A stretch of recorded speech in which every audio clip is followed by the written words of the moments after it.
सुलह हुदैबिया। आज से तकरीबन 1400 साल पहले रसूलुल्लाह सल्लल्लाहु अलैहि वसल्लम ने ख्वाब देखा कि रसूलुल्लाह सल्लल्लाहु अलैहि वसल्लम अपने सहाबा के साथ तवाफ कर रहे हैं। इस ख्वाब देखने के बाद रसूलुल्लाह सल्लल्लाहु अलैहि वसल्लम ने तकरीबन 1500 सहाबा को जमा किया और मक्का की तरफ रवाना हुए। लेकिन जब मुसलमान काफी सफर तय कर चुके और मक्का के करीब पहुंचे तो रास्ते में कुफ्फार ने उनका रास्ता रोक लिया।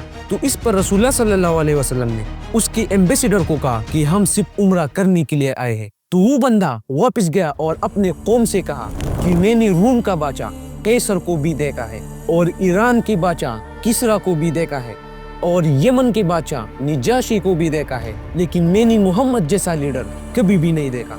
जब उनकी लीडर वुजू करते हैं तो सहाबा वुजू के पानी का एक भी कतरा भी जमीन को टच नहीं करने देते। ऐसे लीडर और फॉलोअर से लड़ना तो इम्पॉसिबल है और मेरा मशवरा है कि उनकी बात मान लो। लेकिन कुफ्फार ने इस बात को नहीं माना। इस पर रसूलुल्लाह सल्लल्लाहु अलैहि वसल्लम ने उमर रज़ी अल्लाह तआला अन्हु से कहा कि जाओ और उन लोगों से बात करो। तो उमर रज़ी अल्लाह तआला अन्हु ने कहा कि मक्का में मेरे करीबी और स्ट्रॉन्ग ऐसे रिश्तेदार नहीं है जो मेरी हिफाजत कर सके। तो हजरत उमर रज़ी अल्लाह तआला अन्हु ने मशवरा दिया कि हजरत उस्मान रज़ी अल्लाह तआला अन्हु को भेजा जाए, क्योंकि उस्मान रज़ी अल्लाह तआला अन्हु का ताल्लुक बनु उमैया से था और बनु उमैया कुरैश की सबसे रिच और ताकतवर फैमिली थी। और उस टाइम के बाद बनु उमैया ने तकरीबन 100 साल मुसलमानों को हुकूमत की और मुसलमानों का सबसे ताकतवर बादशाह जिसने सबसे ज्यादा लैंड पर हुकूमत की वो भी बनु उमैया से था, जिनका नाम था वलीद बिन अब्दुल मलिक। इस पर हम बाद में बात करेंगे, सो सब्सक्राइब फॉर। जब उस्मान रज़ी अल्लाह अन्हु मक्का पहुंचे तो काफी दिनों तक कुछ खबर नहीं आया। तो इस पर मुसलमानों में ये अफवाह फैल गई कि हजरत उस्मान को शहीद कर दिया गया और उस दौर में एम्बेसडर को कत्ल करना जंग का ऐलान समझा जाता था।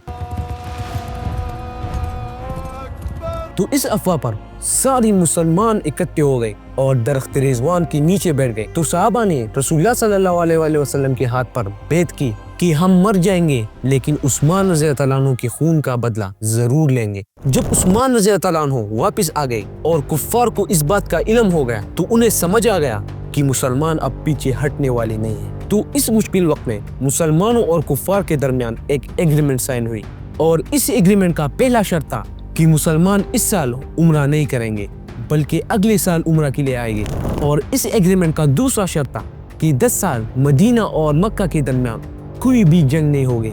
और इस एग्रीमेंट का थर्ड पॉइंट ये था कि अगर मदीना से कोई भी शख्स इस्लाम छोड़कर मक्का आए तो उनको वापस नहीं किया जाएगा और अगर मक्का में कोई भी शख्स इस्लाम कबूल करके मदीना जाएगा तो उनको वापस भेजा जाएगा। तो ये एग्रीमेंट सहाबा को बिल्कुल पसंद नहीं आई, क्योंकि इस शर्तों से पता चलता था कि कुफ्फार बदमाशी कर रहे हैं। लेकिन फिर भी रसूलुल्लाह सल्लल्लाहु अलैहि वसल्लम ने इस एग्रीमेंट पर मुहर लगाई। लेकिन वो शख्स जो कुफ्फार की तरफ से एग्रीमेंट को साइन कर रहा था उसका बेटा उसी वक्त इस्लाम कबूल करके वहां पर पहुंच गई। तो रसूलुल्लाह सल्लल्लाहु अलैहि वसल्लम ने उस सहाबी को वापस कर दिया। लेकिन अबू जंदल पुकारते रहे कि मुझे इस जालिमों के पास दोबारा मत भेजो, क्योंकि उस टाइम एग्रीमेंट हुए थे और मुसलमान अपनी बात से पीछे नहीं हटे। उस टाइम और भी बंदे आ गए लेकिन उनको भी वापस कर दिया। लेकिन एक दफा एक औरत मक्का छोड़कर मदीना आ गई तो उसे वापस नहीं किया गया, क्योंकि एग्रीमेंट में मक्का वालों से एक बड़ी मिस्टेक हो गई थी। उन्होंने सिर्फ आदमी का जिक्र किया था, औरत का नहीं।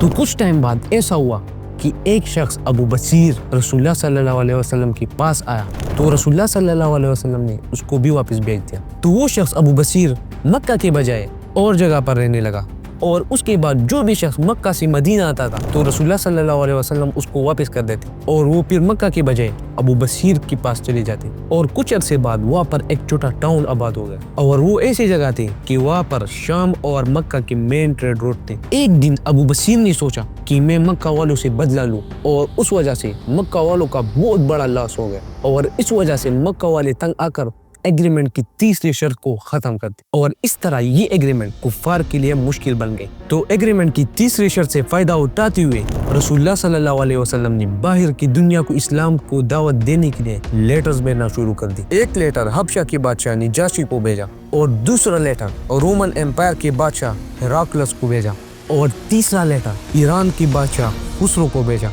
उस टाइम क्रिश्चियन और यहूदियों को ये इल्म था कि बहुत जल्द एक नबी आने वाले हैं और हबशा की क्रिश्चियन बादशाह निजाशी उसने तो इस्लाम कबूल कर लिया। लेकिन रोमन के बादशाह हेराक्लस को ये बात अजीब लगी तो उन्होंने अपने एम्पायर में मौजूद कुछ قریشی بندوں کو بلایا اور اس ٹائم ابو سفیان رومن ایمپائر میں موجود تھا۔ تو ابو سفیان اپنی ساتھیوں کے ساتھ رومن ایمپائر کے محل میں پیش ہو گئے اور بادشاہ کو رسول اللہ صلی اللہ علیہ وسلم کی اخلاق اور کردار کے بارے میں بتایا گیا، جس پر وہ بادشاہ امپریس ہو گیا۔ تو اس بادشاہ نے کہا کہ مجھے پہلے سے علم تھا کہ ایک نبی آنے والے ہے، لیکن وہ تم عربوں میں سے ہوگا یہ میں نے کبھی نہیں سوچا۔ باہر آ کر ابو سفیان نے اپنی ساتھیوں کو کہا کہ اب تو رومن امپائر کا بادشاہ بھی رسول اللہ صلی اللہ علیہ وسلم سے گھبرا گئے، لیکن ایران کا فارسی بادشاہ آگ پرست تھا۔ تو اس نے کہا کہ آپ لوگ ڈیزرٹ سے آ کر مجھے زندگی گزارنے کا طریقہ سکھاؤ گے۔ تو اس نے لیٹر پاڑ کر پھینک دیا اور 2 آدمیوں کو رسول اللہ صلی اللہ علیہ وسلم کو قتل کرنے کا آرڈر دے دیا، لیکن کچھ دن بعد وہ آگ پرست بادشاہ کو اس کی اپنی بیٹی نے قتل کر دیا۔ جب وہ دونوں آدمی مدینہ پہنچ گئے تو رسول اللہ صلی اللہ علیہ وسلم نے ان کو بلایا اور فرمایا کہ جس بادشاہ نے مجھے قتل کرنے کا حکم دیا تھا اسے اس کی اپنی بیٹی نے قتل کر دیا۔ یہ سن کر وہ حیران رہ گئے اور واپس چلے گئے۔ اسی طرح اسلام کا نام پوری دنیا میں پھیلنے لگا اور ایگریمنٹ کی دوسرے پوائنٹ سے فائدہ اٹھاتے ہوئے 10 سال مکہ والوں سے جنگ نہیں ہو سکتی تھی، اس لیے مسلمانوں نے اپنی توجہ خیبر کی طرف کی۔ Subscribe for the battle of Khyber.